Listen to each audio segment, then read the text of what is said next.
na ibakit ako ngayon. After nung lock, at ano ginakita yun, nagdagan more mature now. Yeah, ang weird na weird. Nung 6 ay ka to driving 6. Kaya, imbis na, nakakatawa na. Parang, minsan po siya sa magkasama kami ng first week. Sa inaabang ang pagsasama ni na Catherine Bernardo at Alden Richards sa isang grandest and most star-studded underwear fashion show on March 21 sa SM MOA Arena.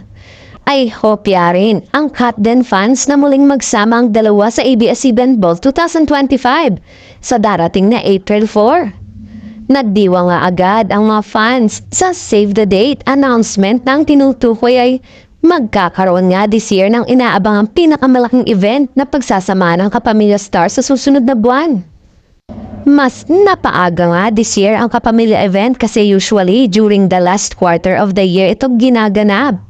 Bakit nga kaya inagahan ngayong 2025 kahit wala pang masyadong detalye ang nilabas? Maraming netizen na tambay sa ex ang siniship na dapat ay si Alden ang maging escort ni Catherine sa nasabing event. Total ang Katden naman daw ang bida sa pinaka-blockbuster movie ng ABS-CBN Film Production sa history ng Philippine cinema ang Hello Love Again.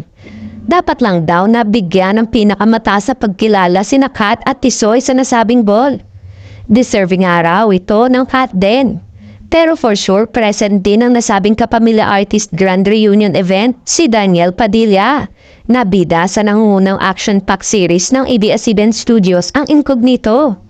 Ang tanong ng ilan ay magkikita-kita kayang tatlo sa nasabing event ng Kapamilya Network?